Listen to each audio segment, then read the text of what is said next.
Look at us. We're live. Look at us. Look at us being prompt. Right on time. Right on time. 8:01. 8:01. 8:01 on the dot. Yeah. So we already got somebody in. So guess what? Don't get used to this, folks. Soak it in now that we're on time because it ain't happening very often. Tom was this close to creating a Instagram story to tell people we're going to be late. He was like, something's going to happen. I've got it. I've always got one in my back pocket. Well, it's a good thing I wore my Crocs and put them in sport mode for this. God.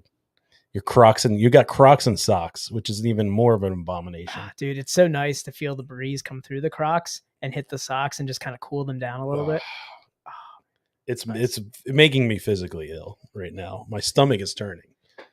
I'm going to wear them every time I come here now. It's just gross. Since the first time you pointed them out, I'm going to wear them now. I'm going to have my wife invoke her Asian culture into this household, and she's going to say, shoes off at the door, Mr. Dan. Just put the Crocs at the door. Yeah. I have to put on those sandals that have the little platforms. The little wood, the little wooden things. The little wooden platforms on the bottom. Yeah. And you have to bow. Show me honor, Dan. I mean, show me honor and respect in my household.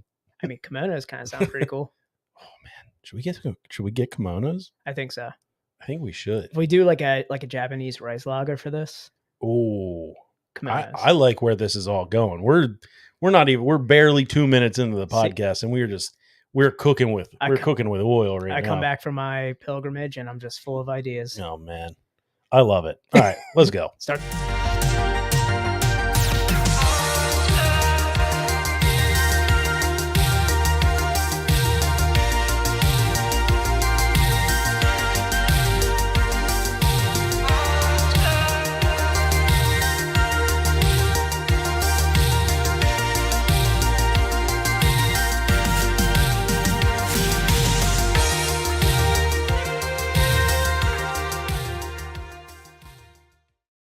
Fucking nailed that drum fill, bro. You see that? Tom, I do miss the air drums. You missed them. All right, let's go. On my travels, on my journey, on my pilgrimage, one thing that kept me going was the drum solos I would have coming back to the friend zone. All right, let's get into the audio. Let's go. Let's get the audio going.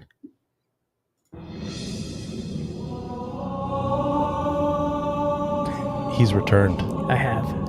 Dan has made his religious pilgrimage. Record time, honestly. Record time. He turned it around in a week. It was he reached enlightenment, and he's lots back. of meditation. No beer drinking. Did it open your third eye? Not your brown eye. We'll get into that a little bit later. Ew. That was. I can't go. I have no retort to that. I have come back more enlightened, crispy. I might add. Crispy. You brought the crisp. Yes. I should have came in here with like the headphones, like on my ass, like talking like Ace Ventura. I don't think. Can we get copyright strike for this? Probably. I don't think so. I don't know. I mean, Facebook was a real dickhead last week. Yeah. All right. Let's pause it. Dan's just going to do the whole episode speaking through his butt. What did you say, Tom? What did you say about my brown eye? I'm the Rosewood rattlesnake. Ah. All right. Hot master. All right, everybody. Welcome back. Best Friends podcast in the world. Welcome back. It's the greatest podcast to exist in the history of podcasts. Internationally acclaimed, Cindy Crawford approved podcast of hops. High fives. Oh. And fart chips. I am your that really came through the microphone, man. Yeah, I was really came through something else too. All right, I am your host, the crispiest of boys, the king of the crunk.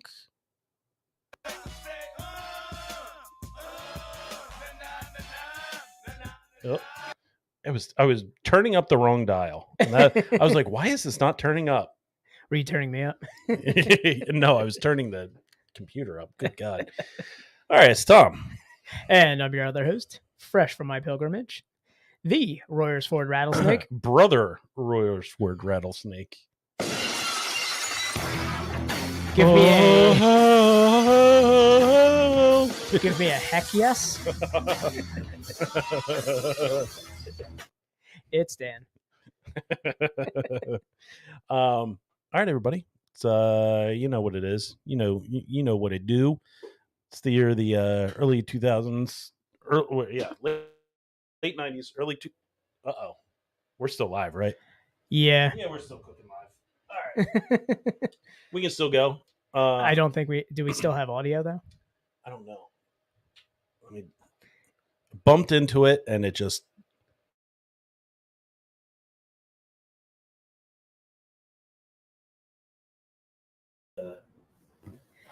Or is your mic live? I have my MacBook mic live just to tell everybody, hey, we'll be right back. Technical difficulties. All right, hold on. Tom is paused perfectly too. The look of oh shit in your face. Oh, that's perfect. Oh, it's awesome. But yeah, we'll be right back, guys. Yeah, man, at the speed of solid state. Provide a pin. Yes, I'm trying to do that. Is your pin 69420? 69, 69, 69. Oh, okay. Come on. Yeah, come on. So at some point it'll log me in. We're still live. Okay. What's happening? All right. Man, I had so much stuff set up. And now it is officially just me. You finally got knocked out. Oh, I got dumped. I got blinked out. Hold on. This is great. He must have sharded. Oh. Yeah, I had a little Hershey squirt. Oh, this is perfect. All right.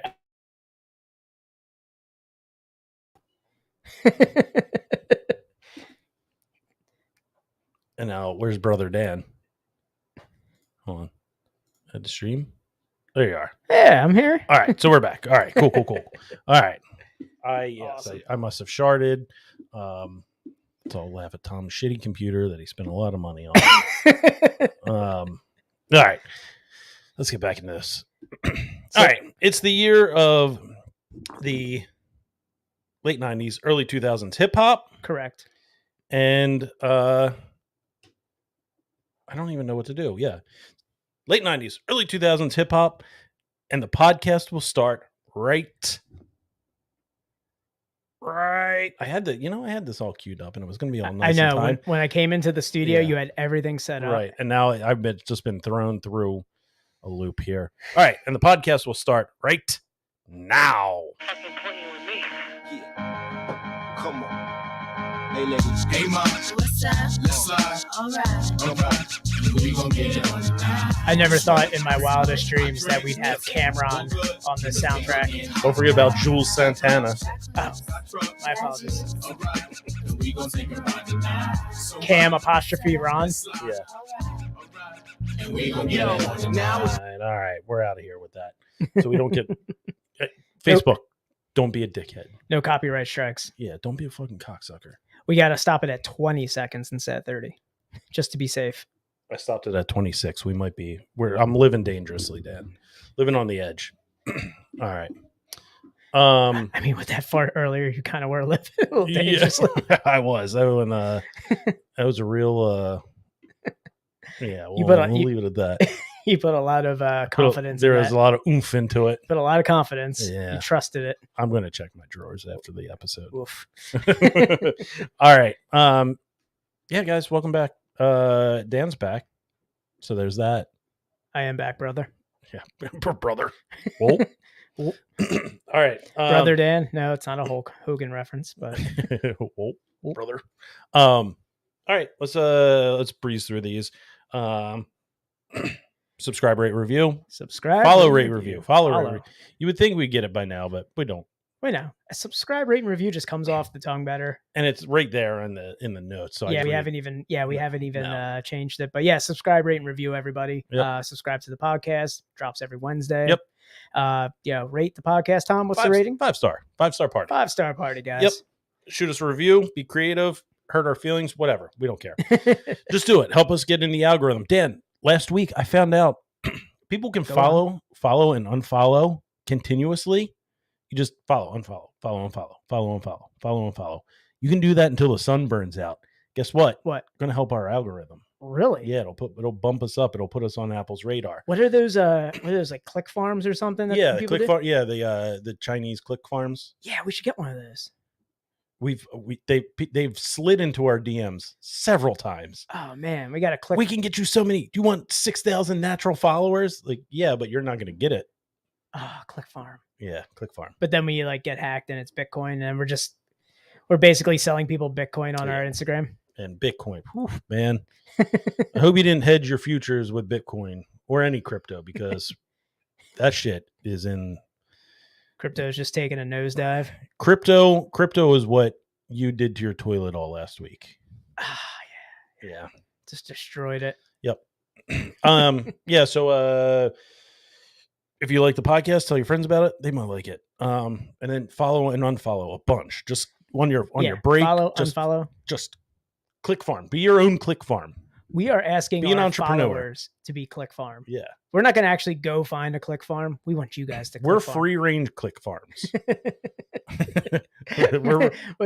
Free range. Yeah, we're running free range click farms. Free range grass fed click farms. Yeah, we're not going to put you in the sweatshop. You do it at your own pace. Be free. Yeah, be free. Yeah, we want peck you at the to, grass and unfollow and unfollow. Yeah, we want you to graze while you're doing it, just naturally. Exactly. The way God intended. Farm fresh, organic follows. And update, Dan, we got a second supporter. You texted me that. Yeah. So it looks like we have to figure out what to do here. we gotta put pen to paper, and we gotta do something. We've got another supporter again. Thank you very much. So yeah, guys, we'll be planning some I guess some rewards here going out shortly. Absolutely. So support the podcast, give us your money. I mean, I guess this says it all. Money me. Money now. Me a money needing a lot now. Yep. That sums it up. Me a money needing a lot now. Yes, go on to our Anchor page, anchor.fm/bestfriendspod. Go to the support section, hit support, give us a little money, give us your money, give money me. And we're gonna. You're so good at begging for Right? money. I just sit back and let you handle it. I'm like, and he's so naturally good at it. I lost my shame a long time ago. You know. just the shameless plugging. Yeah. So yeah, shoot us a support, and we'll give it back to you.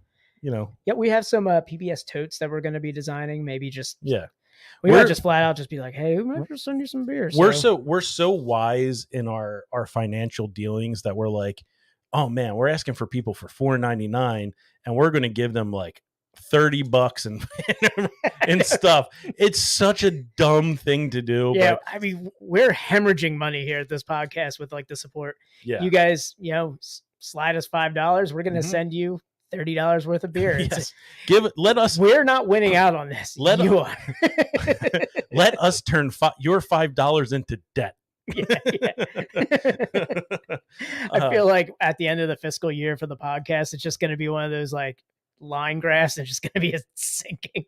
Ever since you guys instituted support, we thought you'd make money. We're gonna get a call from the craft beer CPA, and he's just gonna have like a bunch of papers laid down on his desk, and he's like, "Wow, you guys are something else." That's a good idea. We should talk to the craft beer CPA. Yeah, craft beer accountant. Have him come on. Yeah, and just tell us why. Just tell us why our business. When we're like, all right, our business plan is we're gonna have these folks support us by paying $4.99 a month, and then we're gonna reward them by giving them $30 worth of stuff. And he's gonna be like, why? That's dumb. I feel like it's canceling it. You're doing all this work to get them to support your podcast, but you're actually supporting them. I feel like these first couple, people who are donating are really going to be the ones who luck out. Yeah, because Tom, you need to clean out your fridge anyway. Yeah, that's true. So give us $4.99. We'll give you some old beer. Tom, I mean, you've got some pretty, I would say some somewhat up to date beer in there. Yeah, so somewhat that we could get out to people. Stuff that's shelf stable. We'll throw out the rest, but start clearing out the fridge. Just Yeah. donate to the podcast. So what you want to get in now at the ground floor, so you Yeah. get the good stuff. You don't want to be coming in a couple months when we're like, I don't know, we'll send you a sticker, I guess. We haven't had a brewer for like Yeah. 6 months. We're like, I don't know, what are we gonna give them? Nobody likes us anymore. We can't get any brewery tours. I'm out of stickers. Yeah. We've been hemorrhaging money, so we can't even buy Yeah. new stickers.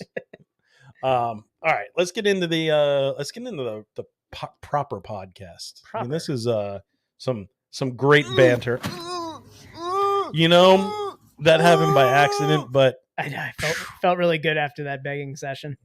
yeah, that happened by accident, but boy, was it appropriate. And one last thing before we do get into the podcast, though, we are part of the Hopped Up Network. Oh yeah, those guys Who constantly promote us, they are, they're helping us for free. We don't pay them anything.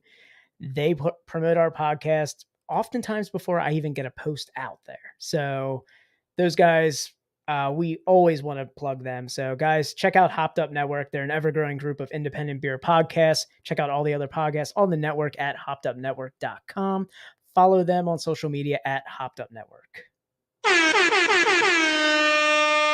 Nice. I searched the whole board for an appropriate thing, and nothing really came up. That was the most appropriate. I feel like you nailed it. You stuck the landing right there, All Tom. right, nice. All right, so let's let's get in some beer, and then we'll get into some topics. Let's do it. All right. So, Tom, what do you think? You want to start with the? You want to continue our crispy journey that we've had? This Yeah, evening? I think we need to do that. I don't think I'm in the right mental space for the our second beer yet. Not yet. Not yet. Not yet. Well, Tom, the third beer is where we're going to get real creative. Yeah. So we're gonna be doing Rover from Treehouse. Here you go, Tom. Hey, guess what, guys? We're hype. We're cool. Support us. We're cool now, guys. We got our own mule and everything. Yeah, we have our own mule. Yeah. Shout out Matt. Shout out Matt, if you're Matt the listening. mule. Aw. Damn it. I have too many cords over here. Did you unplug me, Tom? No, I unplugged me. Ah, okay. You're still plugged. Sweet. Yeah, I need to get Oh, he's in. yeah, hell He's yeah, drinking Matt. it right now. I'm gonna get a proper sound for Matt. That would be great, the mule. Yeah. It's Matt the mule. All right, guys. So this is a pretty long, drawn out Man. explanation. So I'm going to get to the good part of this one. Dan, I never thought I would suffer from premature craculation, but I heard you. here we are. And I kept going. Here we are. I got Treehouse in my hand, and I just premature craculated. Just all over the desk, too. Yeah. You almost got on my I computer. made a mess of everything. Got to go change my shorts. All right. So, yeah, we're doing Rover, which is a Munich Dunkel from Treehouse. So all you Treehouse people, hey, they make lagers, too. I don't think that's true. Well, as we go on. I think this is just a hazy IPA called, the name of the beer is probably Dunkel. Dunkel, the hazy IPA. Well, why don't you give it a pour, Tom, while I go over All right, this? hold on. Oh, good. Nice. I didn't even get a countdown. Oh. All right. My fake one was even a premature craculation. I know. So bad. So we are doing Rover, which is a Munich Dunkel, honors tradition by utilizing a tedious mashing process of primarily dark Munich malts to create flavors and aromas of molten toffee, brown bread, mild chocolate, and caramel. A sturdy addition of Tettnanger hops provides balance and depth. A clean, dark chestnut color and wispy off-white head only adds to the mouth-watering appeal of this beer. It is thoughtful, elegant, and packed with nuance and character. It did give me a nice card on my birthday, so it is pretty thoughtful. It is, yeah. All right, Daniel, Slancha. Cheers, everybody.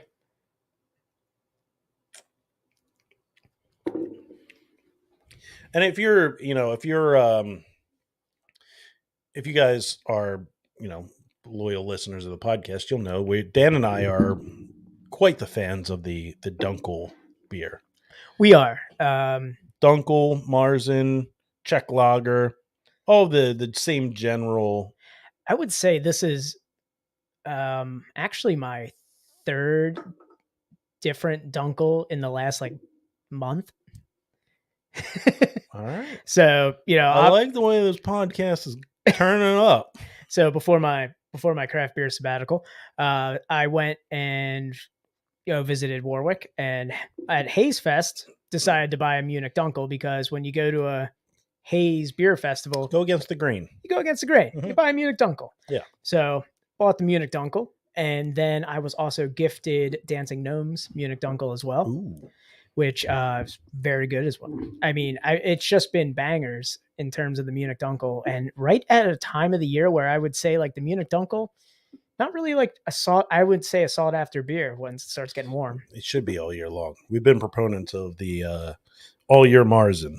The all year Marzen. Yeah. All year Marzen. All I year will Dunkel. say all year Dunkel is another one that we should definitely do. But yeah. Should we get beer nerdy now that we're back in the friend zone? Yeah, let's do it. Let's do it. Yeah. We got pretty beer. It was a pretty beer heavy episode last week. Oh yeah. I mean, with Zeppy knows nothing else but beer. That's yeah. He doesn't know how to operate his phone or computer to get no. onto the stream, but hey, ask him about beer, he's on it. Yeah. And you're a little early, Phil. We'll get to it. Oh yeah, we'll talk about that. We'll keep your chat for a little bit later.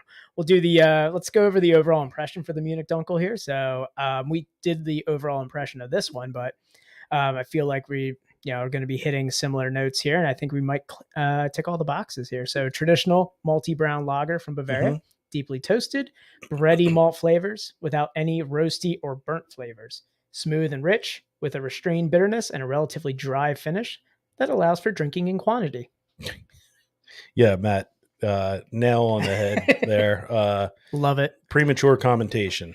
It's a classic Phil. Classic Phil. So, shout out Bob's Kebabs. Color they nailed. Definitely, it's not like super roasty. Definitely more on the crispy side. I'm getting more. The only problem I have with this, I'm getting like a little bit of a sour note to it. That's kind of sticking out to me. Yeah. It's almost like a sour vinegary kind of flavor.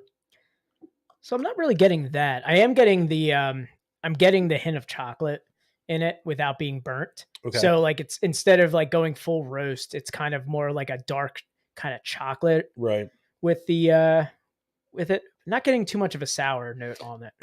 I'm getting, I should say, not sour. It's kind of acidic up front. Okay.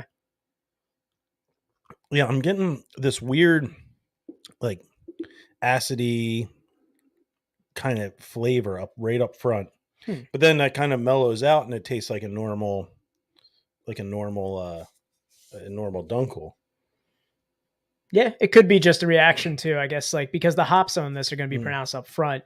And then kind of the malt characteristic takes, kind of the, that's the closer, I would say, for this type of beer. Yeah, for sure. Let's see. When was this? I mean, it's pretty fresh. Yeah, I would say it's very fresh. Yeah.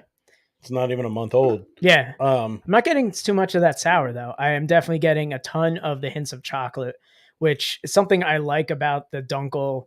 If you're, I can actually get rid of the screen as we're talking about this.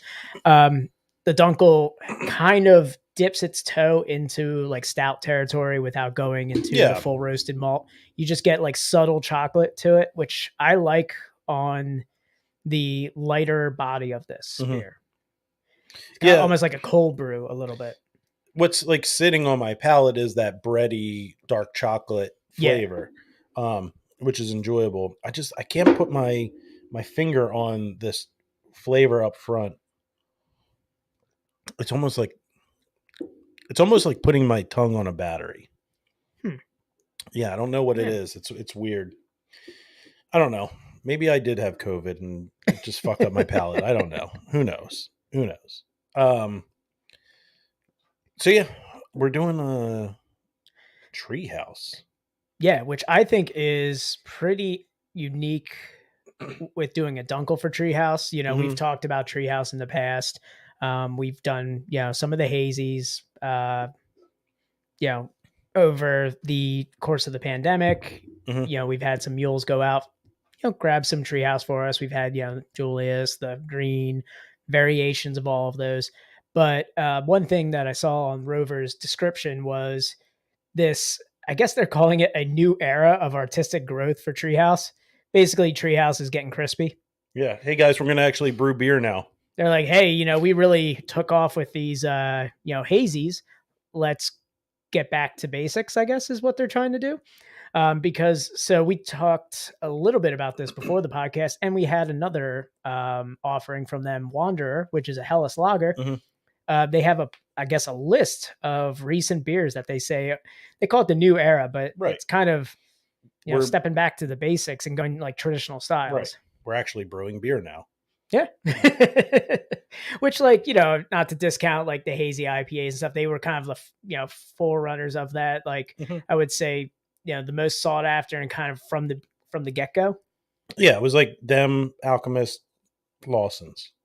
Yeah, I mean, they had a ton of like ones up there in New England, and they were brewing the the hazies that people were driving hundreds of miles to mule them back home.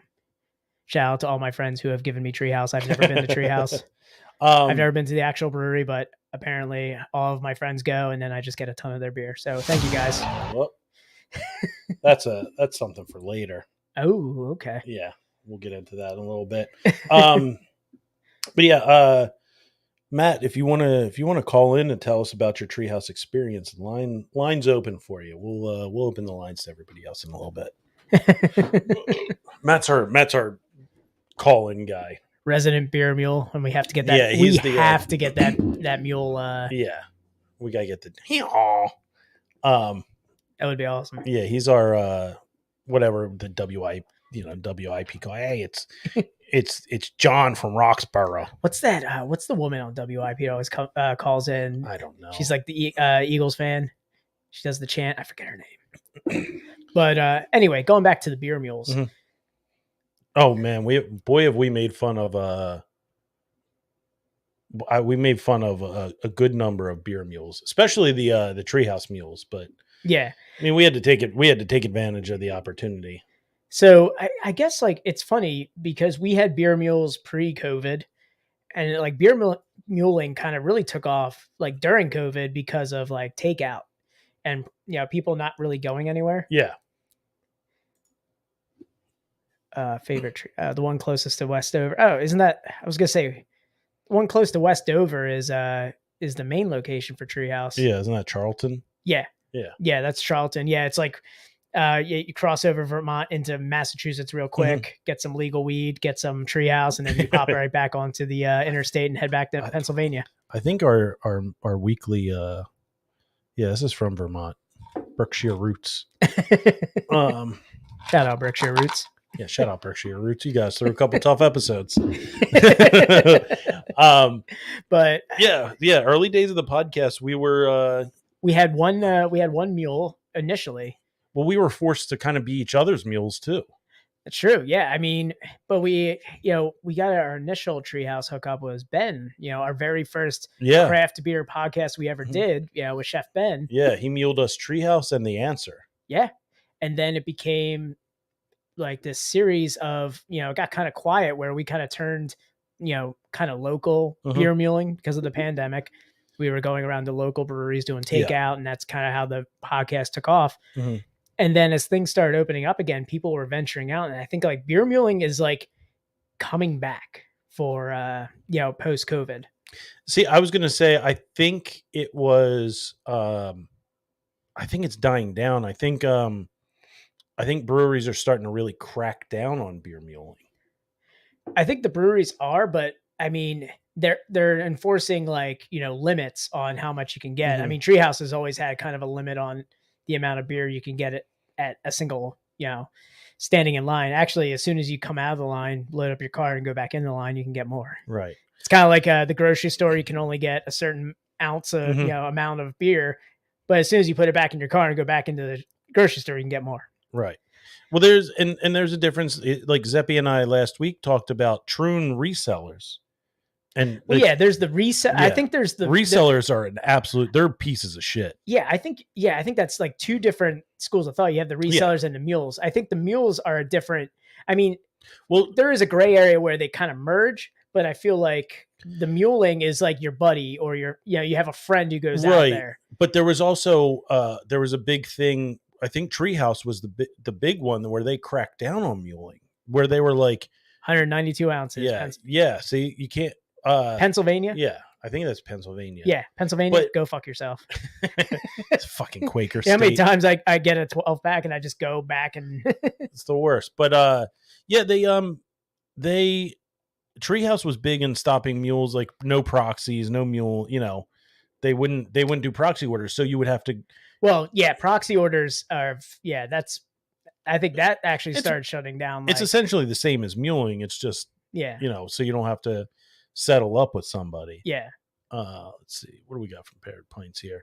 Breweries stopping their shipping programs after COVID slowed down. I don't think so. I think they're even ramping up. I would say they got a name during the pandemic, and people who were ordering beer continue to order beer because they could get it, or they're still venturing out to the breweries. But I feel like shipping might have slowed a little bit, but I think it's still a widely viable option for breweries.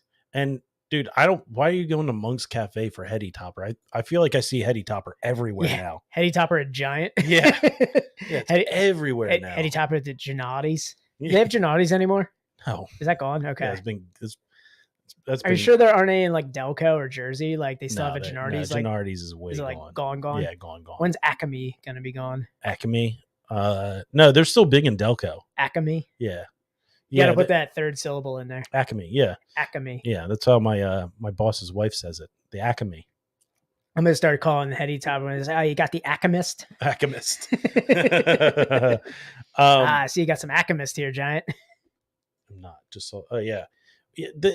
I mean, I don't know how much they're selling it for, but with how widely available it is, Heady Topper and Monk's Cafe is so fucking pretentious at this point. They got their ego blown up real, because then they were like the premier craft beer location in Philadelphia for the longest time, and they were getting shit from like Belgium and all the like fancy stuff, and I think they're a little too big for their britches.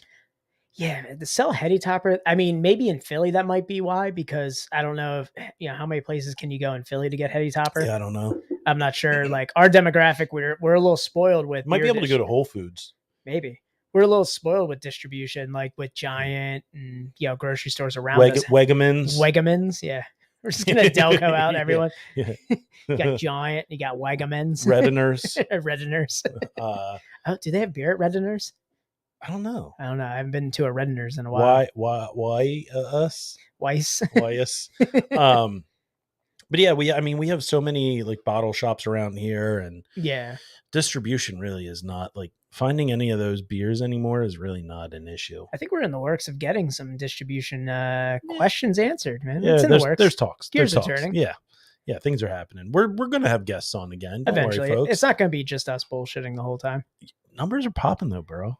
Yeah, numbers are popping. I think people are liking the solo. Yeah. Back in the friends. The best friends doing their best friends thing. Best friends doing best friend stuff. Yeah.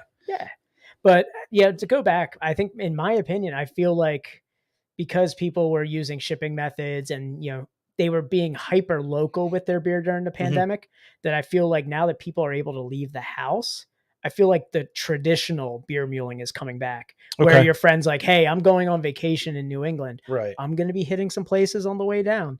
And I feel like that's the purest form of beer muling. Obviously you have the resellers that, you guys were talking about with Troon and all those people who resell for like ungodly amounts. Garbage. Just for one can of like Troon beer. Yeah. But like, I feel like the traditional beer muling, which is your buddy shooting you a text saying like, hey man, or like you have that like friend group or that Facebook group where people are like, you have that one person who just says taking orders. Yeah. And are coming back. I feel like that is still, I feel like that's alive and well. I feel like that's on the rise. Okay. All right. Yeah. I guess that makes sense with more people going on vacation now. People are getting out of the hyper local thing. And I mean, as a podcast, we're kind of getting out of our hyper local, we're getting beers from, hey, Treehouse. Yeah. Jinx, you owe me a soda. Ooh. Oh no, I have bad luck for so many years now. I haven't had 36 years of bad luck, but whatever. Ooh, we got all right, we got some long ones here. all right. So CJ White says, what makes me scratch my head is how does a brewery sell a 4-pack for, say, $16? The distributor sells it for $18, and the distributor gets it from the main distributor, sells it for $14. That's I scratch my head at that too. To be honest, as of recently, trying to get out of getting out of the hyper local kind of mentality is I've been frequenting my local beer store and seeing not to mention any names. Shout out Limerick Beverage. Limerick Beverage, awesome place. Shout out. But just to say, you see the beer prices and I'm paying for convenience. I get it. But if you were to look up the prices of that beer at the brewery, don't do it. Don't do it. Don't do it. And when you're getting that, that's something that Finback beer from them for $22.99 and you go to Finback's website and see how much it's selling for. Yeah. See, I'm paying for convenience. That's how I look at it with that. And I get it. Yeah. You're getting beer that you don't have access to the brewery for. Yes. Right. Yeah. So you got to pay a premium. I mean, they got to upsell. And they got to make their money. And all these breweries that were these, I would call destination breweries, like Treehouse, destination brewery. Right. Finback's one, even Other Half. Well, not so much for us anymore because Other Half is in Philadelphia. But Other Half, destination brewery when you're in New York. Yeah. People would go, these were destinations, but then when the pandemic, people went hyper local, they had to get into distribution. Yeah. Yeah. I mean, you have a lot. What always confused me was why, and I kind of know somewhat the answer, but you go to any beer store or even Giant around here and Stickman's on the shelf. Yeah. And it's who's buying Stickman at Giant around the corner from the brewery? I'll do you one better. The beer distributor across the parking lot from Stickman has Stickman. Yeah, it doesn't.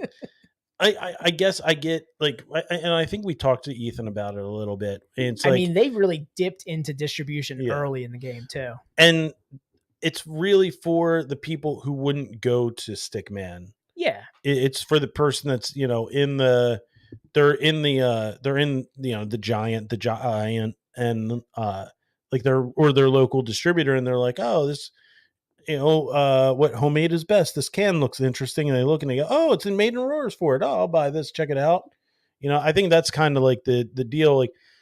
Last time I was at, I think it was Parker Ford, or not Parker Ford. What's the, Parktown.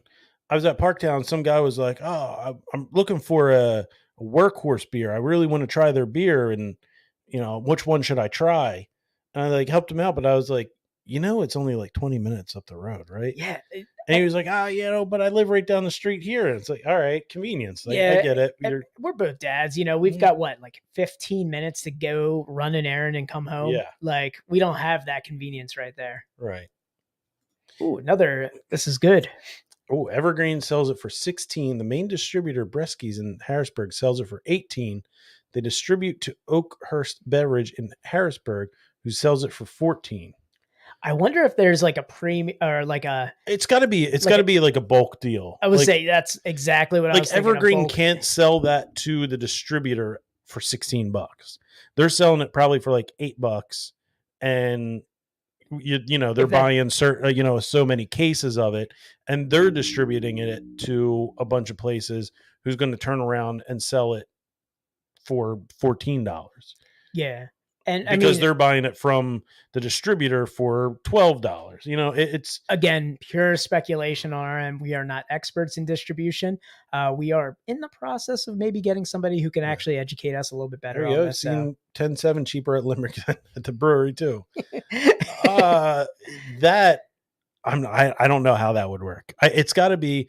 There has to be distribution. Obviously, distribution companies are not buying it at retail price. They're buying it at wholesale pricing.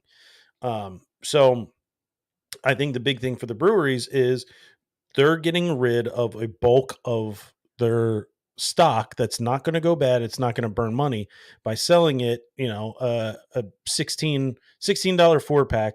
They're selling to the distributor for $6. Yeah. And, obviously you have to look at what, the cost of the beer and everything. And it's also getting it out to the everyday consumer who's, especially with Limerick Beverage, Yeah. shout out Limerick Beverage, right across the street from Target. I was forced to do a Target run a few weeks back. Ooh, Target run and done. Yeah, Target run and done. Nice. Get that pickup order and then just go right across the road to Limerick Beverage. Ooh, all right. Got a little action here. A lot of times it's supply, demand, and demographics. Who's Ryan's seats? I don't know. He kind of looks like Scott Farkas a little bit. They resemble Scott Farkas. That reminds me, I'm wearing my my Warwick shirt. I see that. Yeah, T's and P's to Warwick Farm. We're not going to get into it too much, but we're thinking of you guys. Yeah, T's and P's out to you guys. Scott Farkas. I knew it. I knew he was using a fake name. This Ryan fella. Brianne Sayers. All right, so it's supply, demand, demographics. Okay. Yeah. It's good to have again, we said insight there. We said at the top, we're not experts. We're hoping to get some distribution experts in the next couple of weeks, but good to hear from the brewery standpoint there from Scott Farkas from Farkas Farm. Yeah, love it. Final thoughts on the what is it? Rover. We drank Wander before. Yeah, so Rover. A little bit behind the scenes, BTS action here. A little behind the scenes if Yeah. you checked out our reel. So Rover, Munich Dunkel, I feel like it kind of ticked all the boxes with the bready, like brown bread flavor, hint of chocolate, light mouthfeel that's characteristic of the of what they say. Like you're getting kind of the hints of chocolate without getting too roasty, too burnt, and you get a lighter, more lagered kind of finish on the mouthfeel. Yeah, I think it was a solid Dunkel. That acidity really stuck out to me. I don't know what that could be from. Maybe Farkas could hop in here and let us know. But I was getting acidity up front on the Dunkel, and I don't really know what could be causing that. It was kind of like an alkaline trio of tastes. It's like an alkaline-y kind of taste to it. So I don't know. That it threw me off. I wish I enjoyed it more than I did. But it could just be my palate. I don't know. My palate could be fucked up. That giant fried chicken beforehand just really. Yeah, I was gonna say you ate a giant grocery store fried chicken. Yeah. Was it grocery store fried chicken? Yeah. Of course it was. Dude, come on. Don't. Which one was it? Which was it? Giant? Yeah, it was a giant by you, by the way. Oh yeah. Yeah. Is that the best fried chicken? Yeah. I mean, giant. They're solid fried chicken. See, I've always heard Redner's has the good fried chicken. I don't have like a Redner's on my route. I know. You know? It's tough. You have to go. You're like Audubon. And say, we're getting into fried chicken now. We gotta stop. All right. We've got. Oh, see you on the 4th. If you'll be at the brewery, so Chris White's going to be out there to see you. Name drop us. Hey, there you go. And then I like this question right here. What would you pair with the Wander? Ooh, Wander was super crispy. What would I pair with? I would do maybe like pasta e olio. Okay.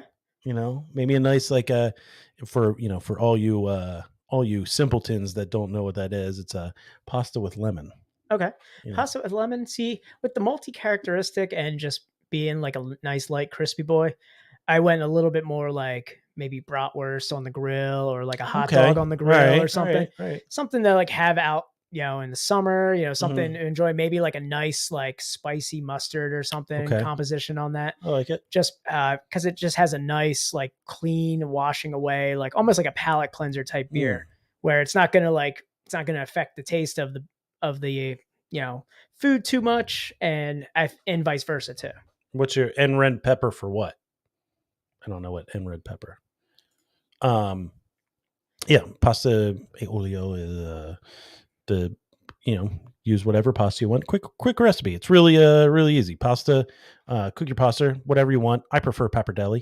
Throw that in there, cook it up, reserve a little pasta water. We've been over this, Dan. Reserve your pasta water.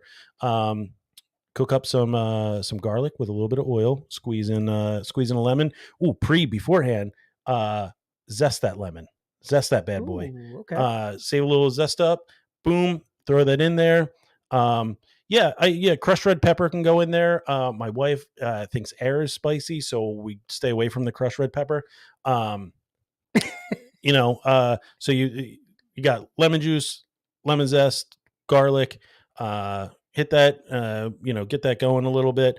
Hit some pasta water in there. It'll cream it up, starches from the pasta. Stir it up real quick. Boom. Throw pasta in there. Get it real nice and creamy. A little Parmesan. Boom. You're done. Come on. Throw a little fresh parsley on top. Ooh, it's beautiful. Yes. So yeah, we'll talk about pasta later. I got another Tom's recipe corner. got another a little thing we did on from Pinterest with pasta too. I'll tell you about it afterwards because we're talking about stuff being kind of light on the palate. Talk about Wander. I'm still not ready for this. Are you ready to crush your palate? Oh my God. It's going to blow my goddamn mind. So Ryan got in here. Could be water composition or possibly pH adjustment post-production, which both of those make complete sense. I don't know. Yeah. Maybe it's just weed runoff from Vermont. Who knows? All right. So this next one here. So we went from Juice Project. So we went from talking about Wander right there, being what would we pair something that's so light on the palate with what type of food? You ready to get crushed? No. All right. Well, in continuing in traditional hazy boy fashion, we are going to be doing Jjjuiceeee Project, all the hops. Juice unit. So Jjjuiceeee Project, all the hops contains 8 hop varieties. Jesus Christ. Is that 7 more than you need? It's 8 more than I need. Are any of those noble? Probably not. Oh, Lord, need an ambulance. 8 hop varieties from varying regions to produce a complex and varied double IPA jam-packed with flavor. Pouring a brilliant opaque orange color in the glass, it carries flavors and aromas of mixed tropical fruit, papaya, guava, pineapple, and clementine. And we can let Ryan know that they do make at least 8 other hops other than Citra. Yeah. 7 other hops. Sorry. 7 other hops. 7 other hops. Actually, 6 other ones except, they Citra and double Sabro. Citra? Oh, Yeah. Okay. Yeah, I mean, it's Citra and Sabro with that guy. Yeah, it's true. Jjjuiceeee suntan lotion. Perfect. Fake news. Fake news. I walked in there. I said, wow, that's a lot of hops. Where's the Citra? Just one. One. Never seen so many hops. That's what I said. He's like, what would go well with all 8 of these hops? Number 9, Citra. I was going to say number 1 has to be Citra with this, but yeah. Are you ready to count down on this? Yeah, let's do this. Oh, a tradition. Oh, no premature calculation? Nope, I learned my lesson. 3, 2, 1. Oh, nice. All right.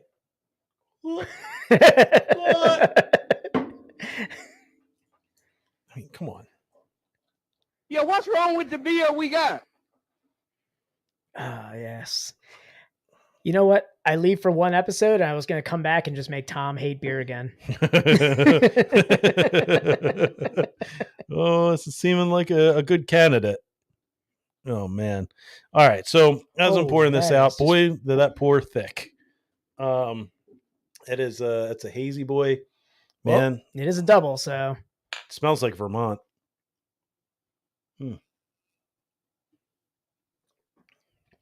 It tastes like a Cypress Hill concert.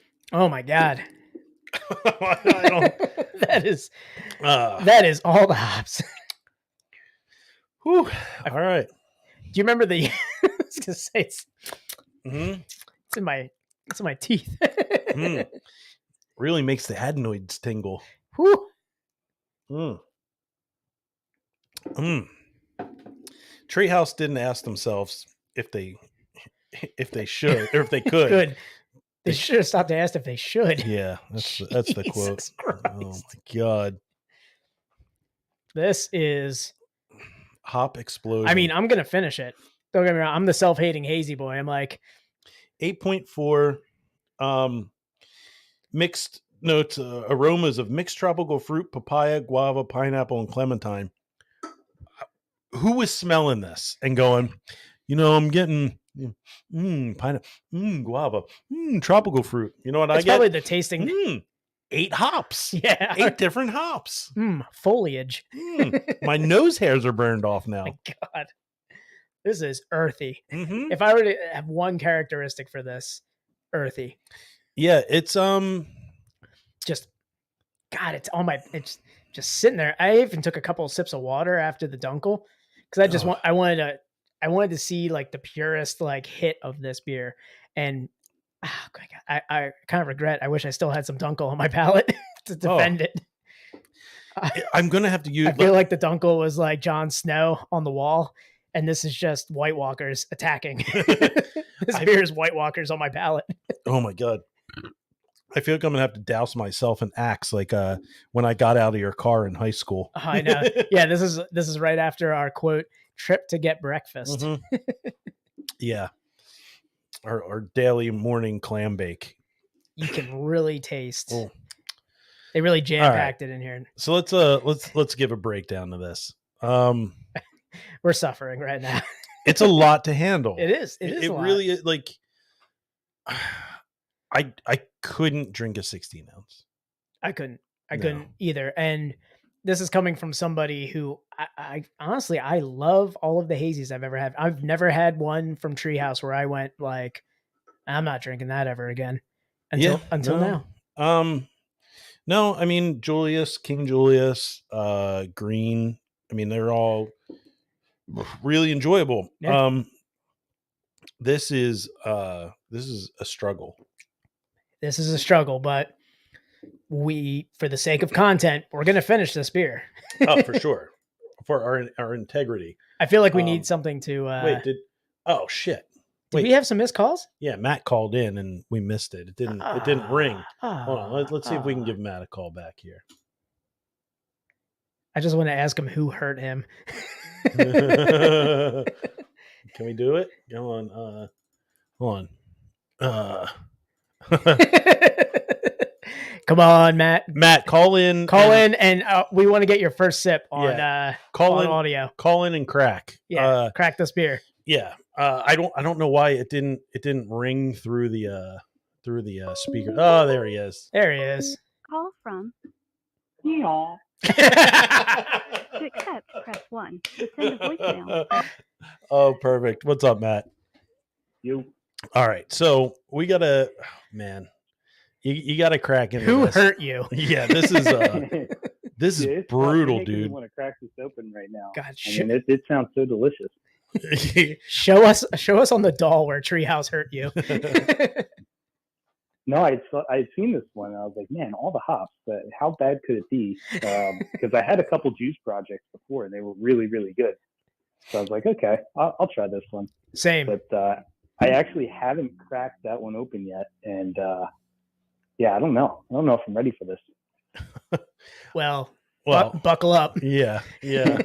Buckle in for a not so fantastic voyage. We're not hanging up till we hear it crack over there. Yeah. So I mean, I could go get it. I just opened a real hazy juice bomb, so it probably isn't going to shock my tongue.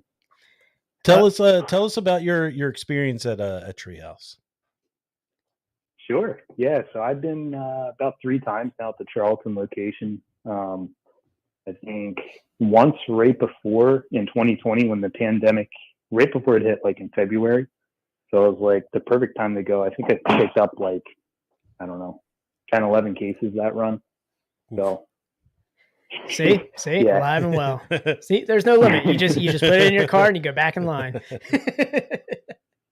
Yeah, it's definitely different from the first time I went because there used to be like a limit of, I don't even know. You could order per can. Now it's all 4-packs. So when I would order per can, they would even have limits of like 6 cans, 10 cans per beer. Okay. So it was real limited, and they would put the total. There's a line update you can follow on Facebook, like that says, you know, how much you could get that day, what beer, and what the total run was. And it used to be like $2,000. Yeah, they're doing Nowadays, like you can't max out. Yeah, it's crazy because actually I had some experience with it. I used to get it by the can previously, and then they went to 4-packs, and even and I bet you know this because you've had it and you gave me a can, but that juice machine is only sold in 2-packs. Yeah. Yep. So like they have 2-packs of their beers as well.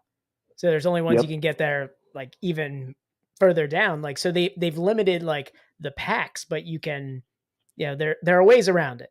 I've had friends who Yeah, are of groups of course. 5 who are just in there with their spreadsheets in line, and they've got everyone else's orders.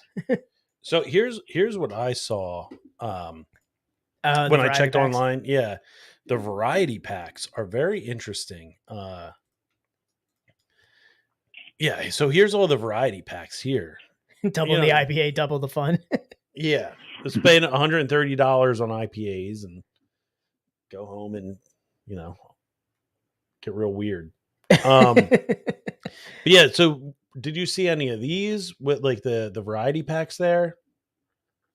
Like, are they? So I never case? ordered them. I did pick Yeah. up because it makes it easy for some people who can't decide or who don't have time, and they're like, "All right, I'm just going to pick up a variety pack, and you're just going to get a case for me." Like that's the only time I've actually had somebody order that. But most people who can go through, like, they'll just pick what they want. Yeah, I mean, a case of Jjjuiceeee is pretty reasonable. $91. It's not bad. I mean, that's average like case of beer that you would get around here. Like, Yeah, if I tallied up like a case of hazy IPA from where I work, I mean, it would be around that price. they have so many IPAs. Oh, I mean, that's kind of what they're known for. Yeah. Go back, Matt. Have you cracked that beer yet? He ain't gonna do it. I'm scared. He's shaking. I'm not gonna let you go until I hear it. I need to hear another initial reaction because Tom and I just I feel like we just went, oh my god. Yeah, I'm dreading my next sip. All right, I'll go crack it. It's cool and I shouldn't lose you. So is it still like you drive up and there's just a line of cars? Nah. Nope, it's a little different now. So usually, I mean, during the pandemic, it was kind of like that, but now that the pandemic's ended, it's not like that at all. There's usually a line inside, but it's never waiting outside or waiting in your car anymore. I feel like a hop just came out of my glass onto my tongue. Like I ate a hop. All right. He's calculating how many he can have before. Like I said, I just opened up another double. Always. So that's the third one. Double fisting. Oh man. Double fisting hazies. All right, here we go. Oh, there it is. Smell it. You can't not smell it. All right, we're gonna pour the sucker out. Behold the power of Pine Sol. Oh God. Definitely pale.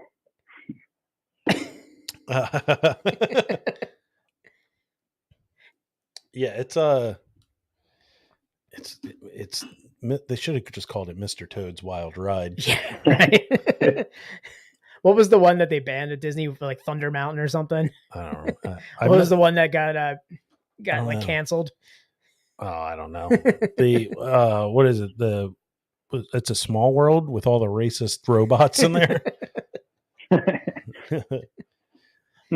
So yeah, I can taste that. I mean, mine's like right out of the fridge. I know yours is.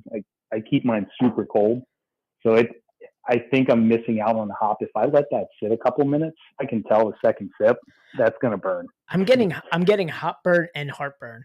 That's how like this is hitting me like right in the acid reflux here. Dan, what would you pair with this beer? What would I pair with this beer? The sink drain. Jesus Christ. Double barrel. I don't know. The old Cobain. Yeah, special. dude, I was like, a little toe exercise. If I could think of a beer that pairs really well with Kurt Cobain going out. nice full heaping helping of lead. Yeah, it is a little sharp. I would not recommend this. Oh man, Matt is just being so nice. Yeah. In true beer mule fashion, he's just like, you know what? I think he feels bad that he gave this to some other people. He's like, ooh. Yeah, actually do. I've got some text to send out, guys. Yeah. It's a recall. If you see this label, do not open.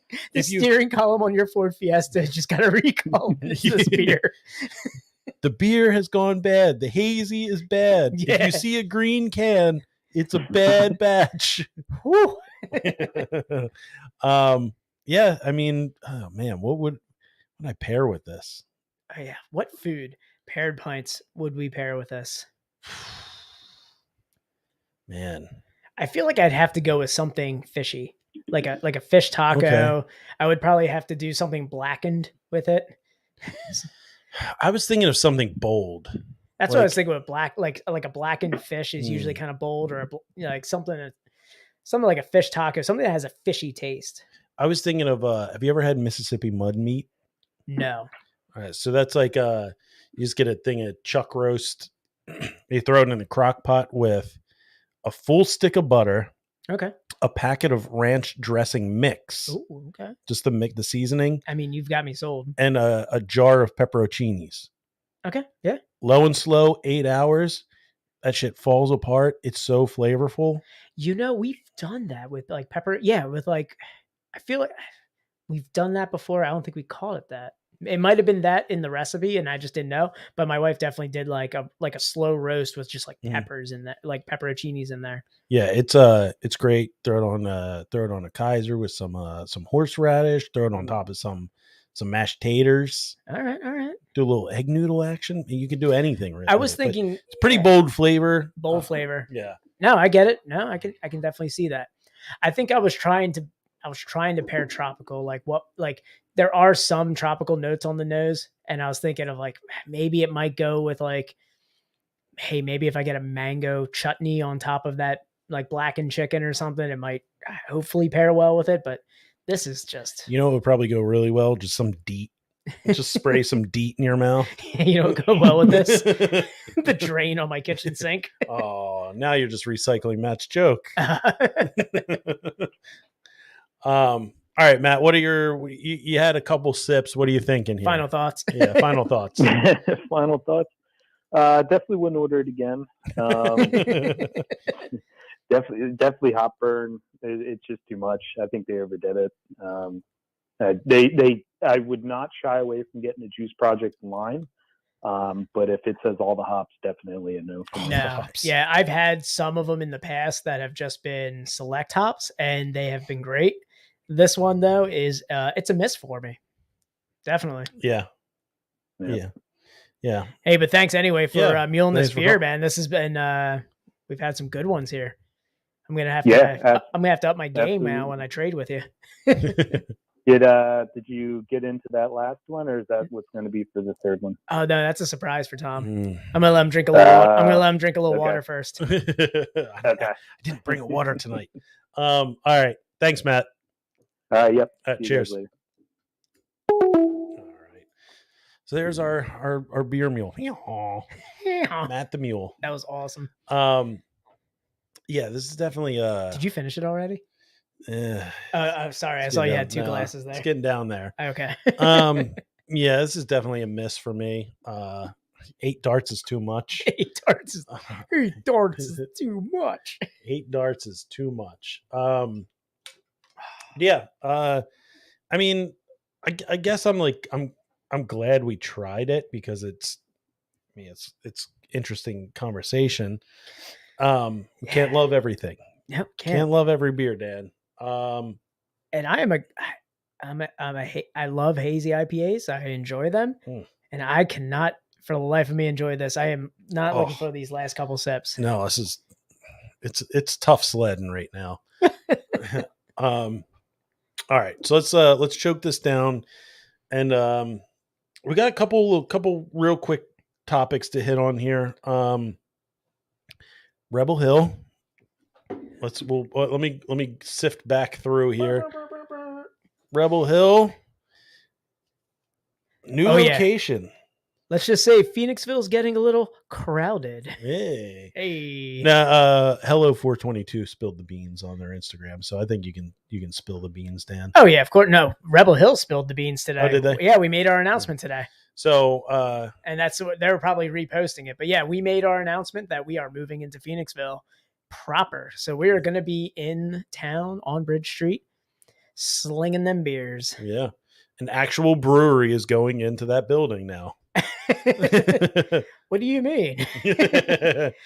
So yeah, we'll be taking over the former. You mean that place that had beer somehow failed in the heart of Phoenixville? Yeah, in like, oh God, the center of Chester County alcoholism. Mhm. I thought it was Westchester. Little did I know it was Phoenixville. Yep. And somehow Crowded Castle just really just went. How'd they miss the mark? Yeah, I it's don't know. crazy. But I mean, all that aside, there we go. Greg, you're always. I feel like we have to get a little plaque for it. There we go. This is oh no. Walking distance now. You don't have to drive there anymore. So is Rebel Hill keeping their nice shopping center? Oh, of course, corner lot. Yeah, corner lot. Guys. So yeah, I mean, follow Rebel Hill at Rebel Hill Brewing, but we did kind of outline it in the most recent post. We are going to be keeping both locations. We are going to start serving food at both locations. So, I had a little chat with Greg, and he told me that he finally has his temple for Limp Bizkit. yeah, This is his shrine. This is going to be his. he didn't want to tell everybody, Yeah, but he said it's going to be Limp Bizkit over the radio on the speakers. Yeah, every day. $3 bill y'all Thursdays. $3 bill y'all Thursdays. Chocolate Starfish Saturdays. It's going to be rolling. I can't wait for the hot dog flavored water Kolsch to come out. That's what I'm looking for. The chocolate stout and the hot dog flavored Kolsch. Yeah. He's finally doing a proper ode to the Durst. His favorite band. Yes, Limp his Bizkit. favorite band. But yeah, that's big news. Guys, yeah, follow them or follow us on social media at Rebel Hill Brewing. So Tom, little inside baseball, we are going to be doing a live stream there for the soft opening. Hey, so we got to go ahead. Nice. Whether it be during or before, details are being ironed out. Hashed out. They're hashed out, but we are going to be up there for the soft opening. Nice. And doing a little live stream, maybe a Ain't little gonna bit be more. nothing soft on me then during that opening. I'll tell you Nothing what. soft on that.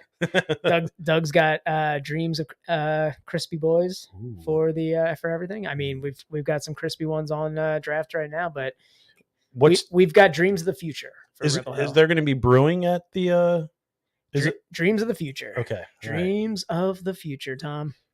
All right. There are things in the works. We'll talk to them when it gets closer to the soft opening.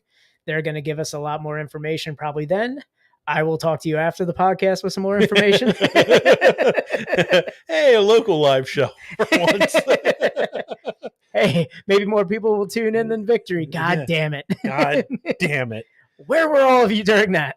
Hey guys, we're doing a live show an hour away. Yeah, all of our live shows are just so far away. That's appropriate. All right, so real quick topic. I have to do it because I made it my name on here. The Intimidator. So I was told at work that I can be intimidating. So I'm in management. Okay. I walk around with my suspenders and my coffee cup. I'll walk up to say, yeah, you're Lumberg. Yes, I'm Lumberg. Yeah. I'm the Lumberg of the place. So stealing red staplers all the time. Yes. The red swing lines always. So I'm so glad I didn't forget water for this. I brought this up because, Dan is the only person that knows me better than you might actually know me better than my wife. Hence a little bit of the giggle that you're intimidating at work. So yeah, that's I was pulled aside and I was like, I was told, maybe ease up on like training new people, and because I can be quote unquote a bit intimidating. Are you like the grizzled veteran or something? I don't know. Like I don't know training? what they were like when intimidating left their mouth. I was like, intimidating? The only time, like I've seen, like after a few drinks, you get pretty intimidating, but usually you're pretty like even keeled. Like you're. Yeah, I've 36 years. I don't think I've ever been called intimidating. It's honestly, I'm a little surprised. Like, what did you do to this person, Tom? I mean, I'm helping. They probably didn't name train. names. They're like, oh, we don't want to name any names. Oh no, I know it's a small company. I know who it is. Oh, of course. Oh, and I'm gonna rain down hell. Oh yeah, you can see it. You are the intimidator now. Oh man, they're getting hammer fisted with just real intimidation. No, I don't know. I was told that I'm my training tactics are intimidating. What is it, like training day? Are you like Denzel? Right? Do you make them smoke angel dust? I do scratch my facial hair a lot with the tip of my gun. Yeah. You're like, damn, Bill, I didn't know you like to get wet. Yeah, it's very that's a new I don't know. I don't feel as though I'm an intimidating presence. What all goes into your training where somebody might just go like, I'm intimidated? Like you're in sales. Mm-hmm. Are you training other sales representatives? No. What are you training? I'm training the techs at the shop. Okay, so you're training techs. Yeah.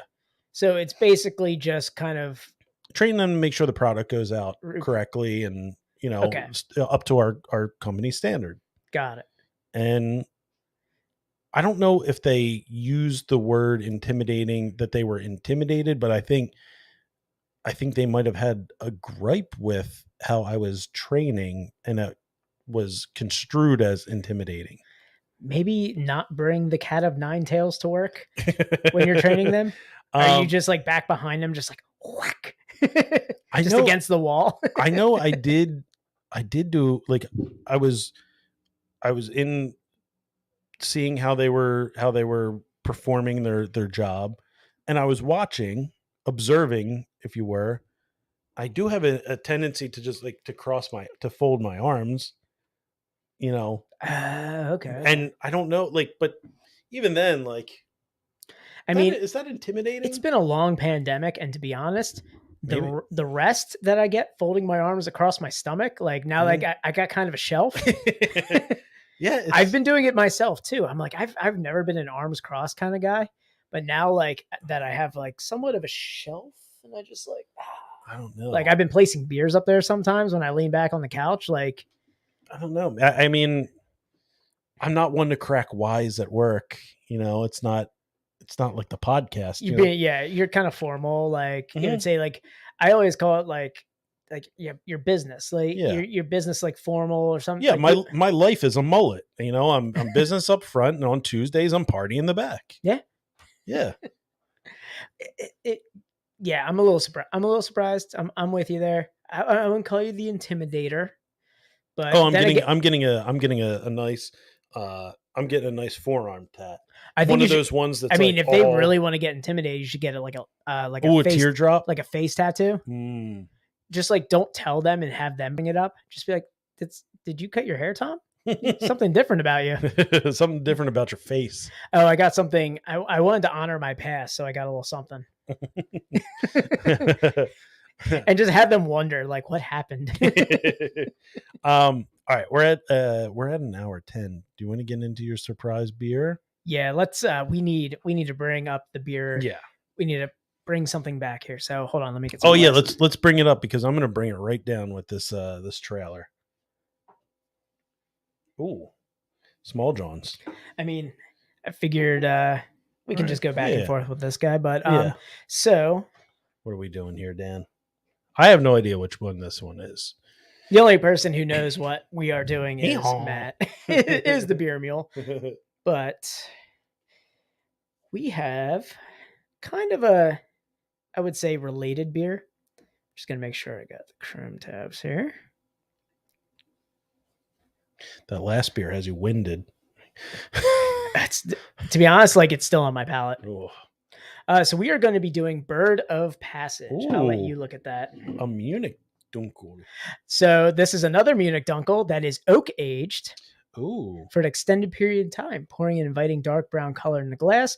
With a wispy head, it carries notes of brown bread, toasted malts, and molten caramel, softened by a gentle kiss of oak in the finish. Ooh. I bet it has a nice oaky afterbirth.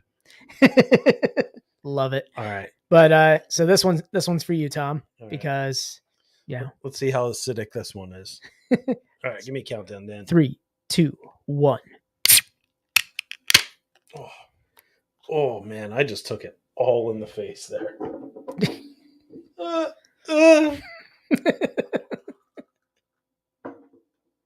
Oh man. All right, so let's get a nice little pour there. Nice little Oh wow, brown amber color to it. Oak and floral notes more than on the Dunkel, the traditional Munich Dunkel. This, I feel like we have a redeemer right here. Okay. I'm getting a lot more hop on the nose with this one. Okay. These glasses are just made to create head. All right. That's nice though. Look at that. I would say this is a ideal pour. Look at that. That is a nice pour right there, Tom. You ready? Yep. Here we go. Cheers, man. Cheers.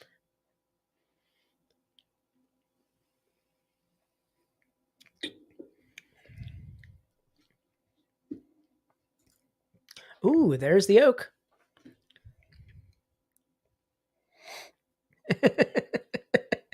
Yeah, you guys had to do 8 ounce. I'm still fighting it. Dude, I would have kicked that thing across the room like Tony Danza in the field goal or the garbage picking, field goal kicking Philadelphia phenomenon. Oh, I forgot you had your facial rag next to your computer. Yeah, it's always there. It's always there. It's a little stiff. You should wash it. No. Okay, so less pronounced, but still a little acidic. I'm thinking that it has to be something with the water profile that's like hitting different for me. Maybe. Yeah, it might be the water profile. I'm not getting any acidity. I'm getting oak a lot. I'm definitely getting oak coming through. And it's almost a lighter body. Yeah. I was just about to say it's definitely lighter on the palate than it's actually lighter in the pour too. As you were pouring it, it's got a little bit as I hold up to a light. It's like here, a caramely color. It's got a little bit more like light passing through it. Mm-hmm. And it's got floral notes and oak on the nose, which is I think it's very pleasant for me. Yeah, this is less acidic.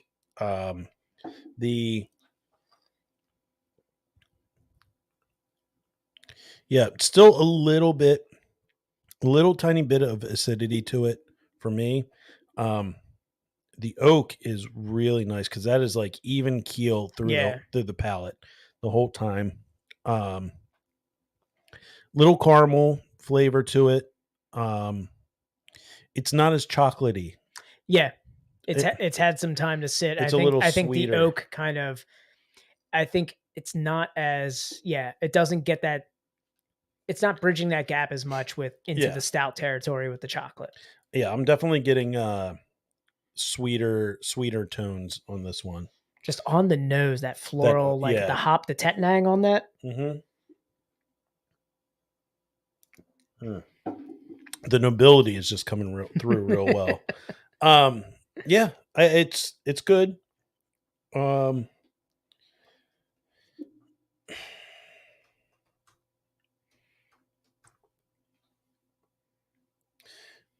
Very drinkable. It's definitely crushable. The body is much lighter, way easier to put down. Where are we sitting at here? 5.2%. So right in the sweet spot. Yeah, I was gonna say most of the Dunkels I've had over the last month have been sitting at about 5%. Yeah, it better than I would say better than the first Dunkel. Better than the 1st. Mhm. Better than the Rover. Yeah, I like it. Yeah, I like the Easy oak. drinker. It's got a nice like aged Scotch to it. All right. All right, Well, Tom, you have a video. Yeah, we just drank a train wreck. So I think we need to watch a train wreck. All right. So Hey, we're dipping into popular culture now. Right? yeah, this is we haven't done. I mean, this isn't like a typical Tom's like video choice here. Oh, it's pretty cringy. I mean, it's still cringy, but like this is like cringy on like a popular level. Like you find some of these like hidden gems. This is something that's like, hey, like Rotten Tomatoes posted the same thing and didn't say anything about it.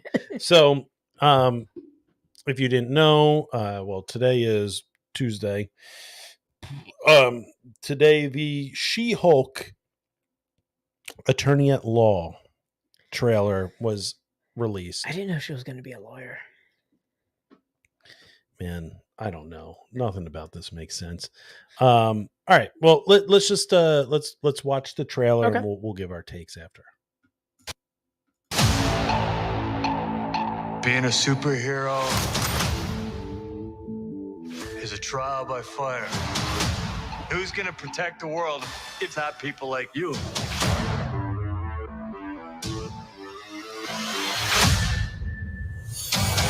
I'm Jennifer Walters. I'm a lawyer. I have great friends. Can we get some shots, please? It's an emergency. A demanding job. We just started a superhuman law division, and I want you to be the face of it. And a frustrating family. Because we didn't ask for this, but you still gotta deal with it. Your transformations are triggered by anger and fear. Those are like the baseline of any woman just existing. Oh. Bruce, kind of feels like if I don't transform, I'm gonna die. Yes. No. I just want to be a normal, anonymous lawyer. Can you tell us where She-Hulk is? Jen, you're a story now. Girl, your ass looks crazy right now. You could be an Avenger. Oh, I'm not a superhero. That is for billionaires and narcissists and adult orphans for some reason.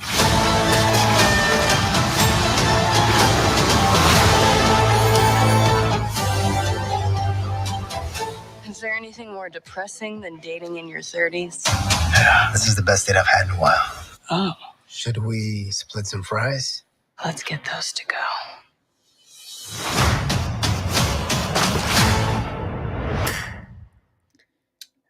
Well, I'm interested to see your take on this, Tom. You brought this. I want to know. The CGI is shit. That is the only. I was gonna say. I get the story. Okay, it like, but like the CGI sucks. And dude, all they did was they Dude, they made her green and a little bit taller. Yeah. She did drop like into the first scene in like a full goblet squat, and I went, oh. It was like almost like a fitness Instagram for like a second. Oh yeah, she was Lola Bunny in Space Jam. I know. She dropped in facing the other way in a goblet squat position. I went, what's going on here? It was all right. So I mean, the CGI is just it is. There's your. There it is. Dude, my calves look better than She-Hulk. Yeah, she's skipping like leg day. Yeah, phone books back there, girl. All right, let's get rid of this. So it's just so it's not woke, but it's along those lines of like all just like the, oh my God, girl, your ass looks phenomenal. Like, why? And why is she? Oh, She-Hulk is dating. Look at all these zany antics of her Tinder dating. It's so poor. It looks so poorly written.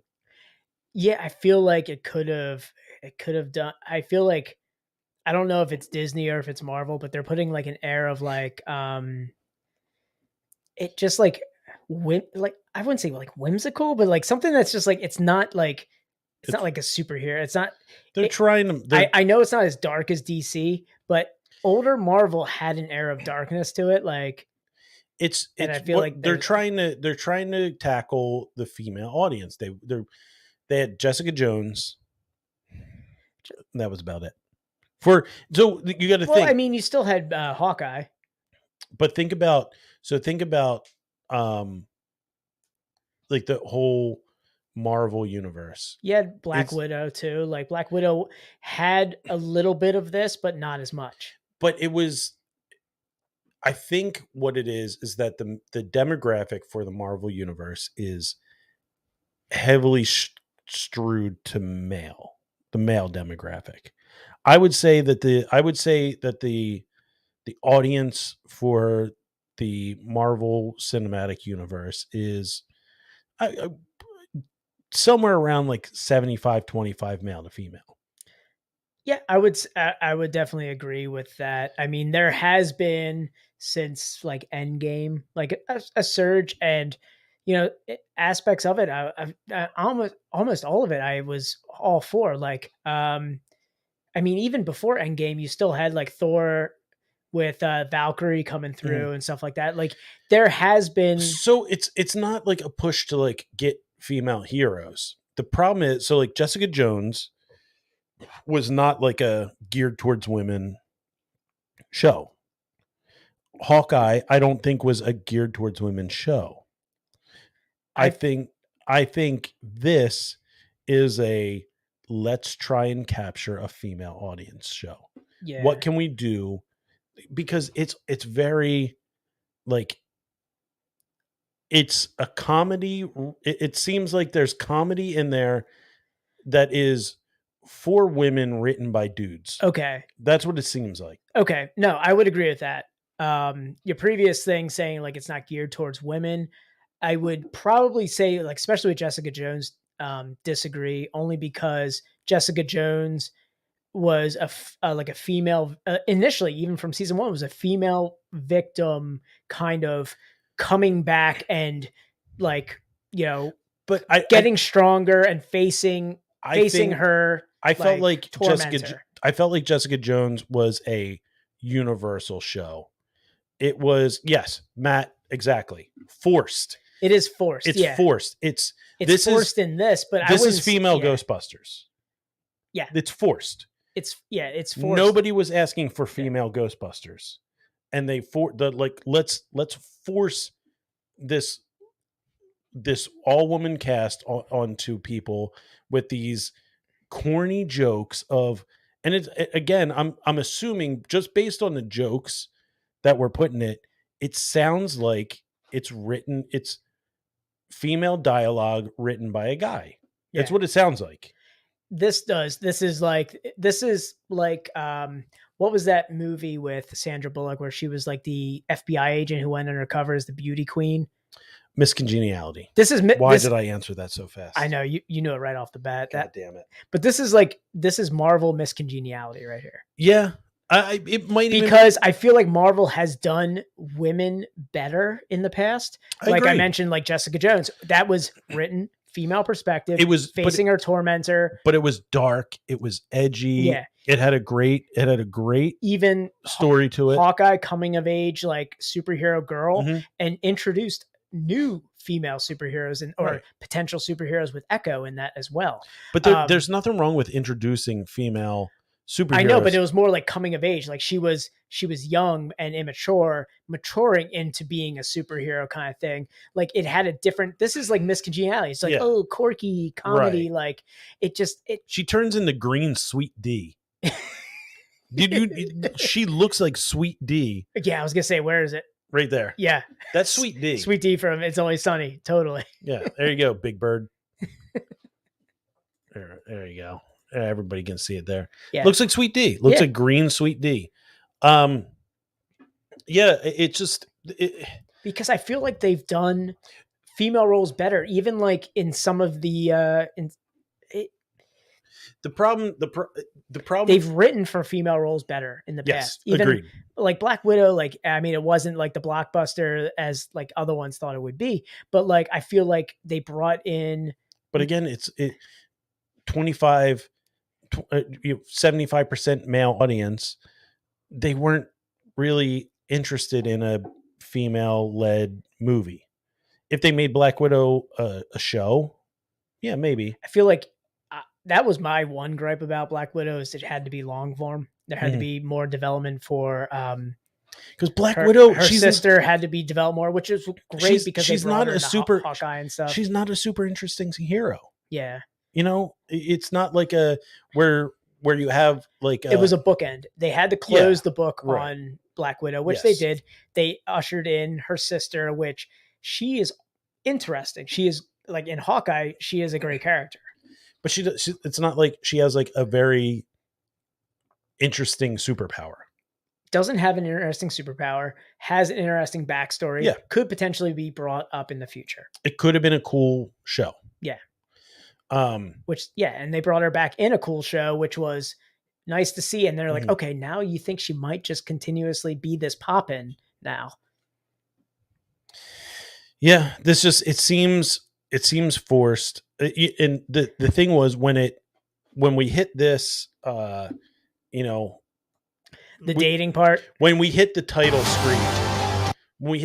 screen, there, I knew. I looked at I was like, here comes some corny ass, like ends, like, ooh, let's get him with this quirky scene, and boy, did we get it. Ooh, she's on Tinder. She's online dating as She-Hulk. Like, the fuck? What other Marvel superhero has been like, you don't see like fucking War Machine going out in the suit like, hey, I'm online dating. Hey, you're my Hinge date.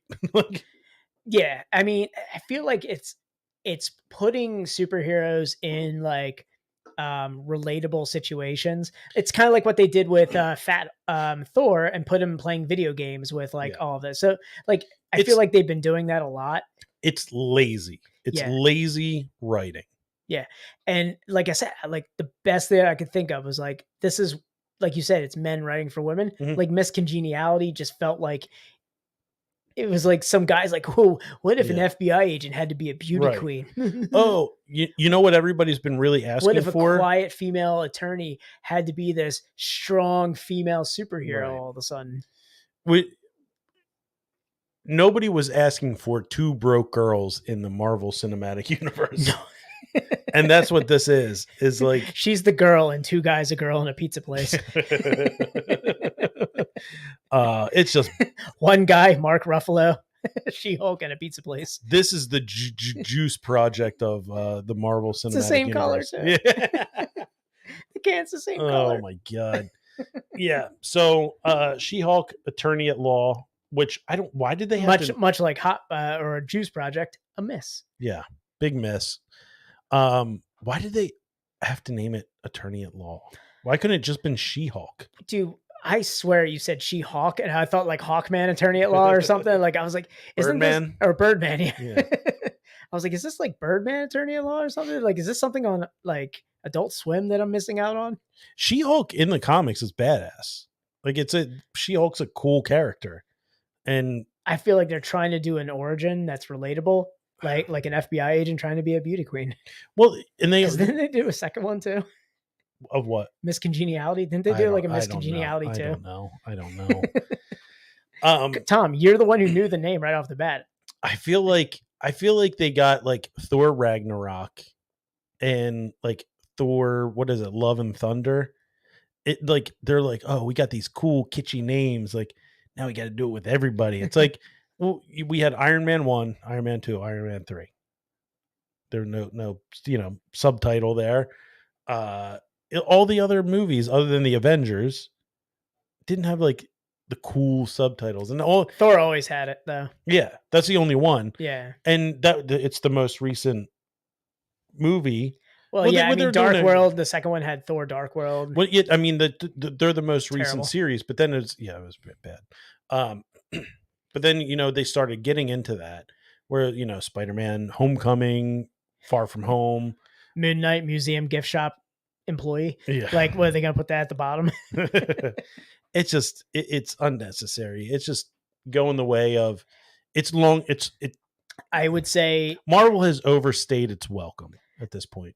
I would say this is poorly timed on their part after doing something so, because they put it out as we were drinking after we drank Juice Project. Yes, that poorly timed, real poorly timed, awful beer, awful trailer. But coming off the heels of Multiverse of Madness and also Moon Knight, which were two very, I would say, heady or like very. I didn't watch Moon Knight. Is it good? That's great. Okay. Moon Knight's a very mental, like very like Doctor Strange. It's very like in your head, like super. I wouldn't say supernatural, but like there's a little bit of mystical magic. Yeah, Doctor Strange. I gotta go and watch. I have to rewatch the first one because it's been a fucking decade since the first one came out. I highly agree. It's way better second time around. Yeah. Okay. Give it another watch. I liked it when I first saw it, and I was like, yeah, this is good. But I not multiverse. I have to. The first movie. Yeah, that's what I'm saying. Okay. I was like, yeah, it's really good. I might have to, take another stab at it later, but it was good. It was nice to like see a backstory to the guy and everything. Yeah. But like after Moon Knight, Moon Knight, Multiverse, like these are two very like in depth. Like there's more subject matter to them. This just feels very more surface. Meat. There's more meat on the bone. It's very like surface level comedy, surface like. I mean, I'd have to watch it. I don't know how in depth with She-Hulk they get, but that trailer made it look very like on the surface, like shallow, very shallow. Like didn't have a lot of depth to it. Yeah. It seems like it's like man, we really get off beer topics like right at the end. Well, we can't spend every minute of every episode talking about beer. We wait till we got to entertain some people. Yeah. There's people who are just gonna fast forward to the Marvel part. Yeah. If Greg's still watching, he's probably just like waiting for his input right now. Yeah, he's like, I have opinions.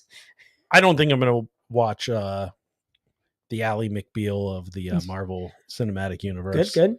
Right? Good. Well, it's clearly not Murphy Brown. Oh no, wait, she was a journalist. She was a journalist. Never yeah. mind. What's a good one?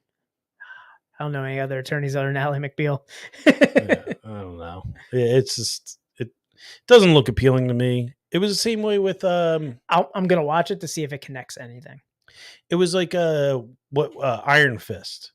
I watched like 2 episodes of Iron Fist and I was like I like campy, but this was like Iron Fist was a little too. Yeah, I was a fan of the comic, so I soldiered on through it. Yeah, I mean, elements I enjoyed that probably people who didn't read it would like be just like, yeah, sucked. it was campy and. Like I know I didn't read like all of Iron Fist. I saw it here, read it here and there, and I get it, and it was fine, but it was just like, it was a little too heavy handed. Yeah, I mean, first season it was like campy for campy's sake. Yeah, and I feel like they were trying to do that with like the kung fu and everything, and too. Also coming off of just bangers. Daredevil, Luke Cage, and Jessica Jones. Straight bangers. Yeah. And all that to get into the Defenders. And it was like the last show to get into the Defenders. And it was like. Yeah, I feel like they rushed it a little bit. Yeah. I feel bad for the actor because people trashed him and I thought. He was good. Yeah, I thought he was great. He did great. He was good as Iron Fist. He was like, he didn't look good doing martial arts. I was like, his story is naturally a white guy who became a martial arts expert. Yeah. Like, what were you expecting? It's Batman with like martial arts. Yes, it's Arrow. Yeah, he inherited a bunch of money and he was rich and Marvel saw how great Green Arrow was doing. It was like, hey, let's get this guy in there. Yeah, it was good. I mean, I didn't enjoy it. I thought he did. Yeah, like I said, he did a good job. He was a good choice. Yeah, I mean that whole Marvel series with Goddamn, fuck Netflix. I hate Netflix so It's okay. much. Daredevil's coming back. Are they coming back with it? Disney Plus is gonna. Yeah. Thank you, Disney Plus. Oh, wait, you didn't see No Way Home, did you? No. God damn it. Never mind. I haven't watched any movies. We talked about this last week with Zeppy. I still haven't watched Batman. I haven't watched The Batman. Yeah. Batman, Twilight, New Moon. Matt Murdock's already in, man. Oh, is he? He's in. That makes me happy. I got a multiverse spoiler too, where I was like, I can't believe he's in. Bring back Luke Cage. Bring back Luke Cage. Hashtag bring back Luke Cage. That series fucking smacked. Oh, it's the best soundtrack. Yeah. Yeah, get the soundtrack on Apple Music, Spotify. Just download it. Late 90s, early 2000s. Yeah. All right, let's wrap this thing up. Dan. Let's wrap it up, guys. Guys, you know the deal. Follow, rate, review. Dan, what are they rating? 5-star party. Guys, follow, unfollow, follow. Unfollow, but then follow again. Fuck the algorithm. And then wait 2 weeks, unfollow. But then no, do it a bunch. The next day, just follow again. Follow. Just sit there tapping. You sit there. Can you get one of those little birds that like keeps going down, just like unfollow, follow. Yep. Just get your iPad set up, put it right under the little bird. It's a solid Simpsons reference there. Was that the work from home? Yeah. No, when he got too fat to work from home. Yep. Yeah, he had to work. He was wearing getting a fat, muumuu. so he could work from home. Yeah. Yep.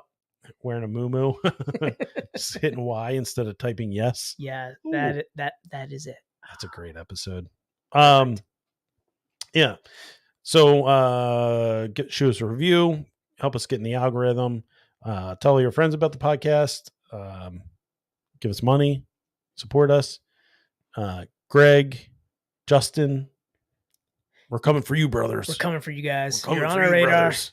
We're figuring things out. Yeah, we're figuring it out. The wheels are turning.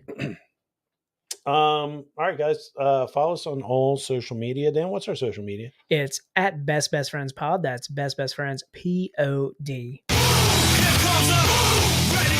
not gonna lie, I missed the POD drops. I'm so glad back in the friend zone. What was that? Shoot us an Facebook, email. Instagram. Yeah. I was gonna say, Facebook and Instagram there. Shoot us an email. It's the same, bestbestfriendspod@gmail.com. Bestbestfriendspod. Hey Tom, we got a brewer coming up soon. We actually have a brewer. We do. Yeah, we got a brewer. We got a brewer coming on soon. So guys, follow our social media. Yeah. We'll be talking to a brewer in the next 2 weeks. Hopefully, maybe we might get someone next week. Who knows? But we're gonna slide into our emails if you know a brewer, if you know somebody in the beer industry that you think would be good for the podcast, hit us up.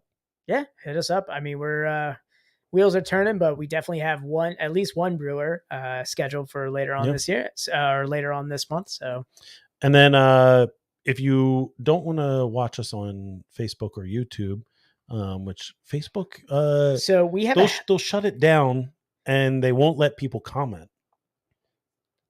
Yeah, we got a copyright striked immediately on Facebook. Yeah. Tonight we have a healthy mixture of Twitch and we have a little bit of Facebook. Yeah. So, but we did not get copyright strike, so that's good. Our primary, I guess the primary source of all of our viewers is Twitch, and that's at twitch.tv/bestbestfriendspodcast, twitch.tv/bestbestfriendspod. I feel so cast. That about does it. Good to be back. Good to be back. Good to have you back. It just feels right. Feels right. Last week it felt like cheating. I had this guilt afterwards. I was like, oh no, do I tell him? What do I? Were you like, you texted Zeppy, you were like, you up? Yeah. I was like, hey, you up? Like 5 hours from now? WYD ? Yeah, glad to have you back. Glad we didn't even talk. Dan peed out his butt for a little bit.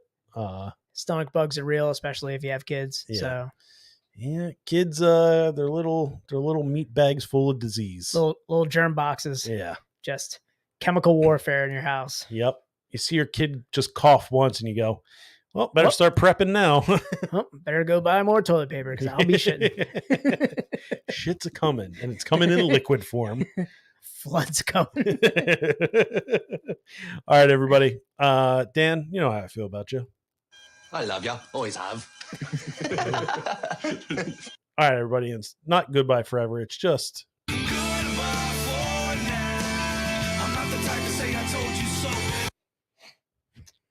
all right, everybody. We're gonna be at like 10,000 listens by the time this comes out. Hell yeah. Yeah, guys. Best Friends podcast episode 115. Is it 115? Yes, 115. Nice. Yeah. We out. See. All right. Bye, stream. See you, stream. Hop on next week with us. We appreciate you guys. Have a good night. Have a good night.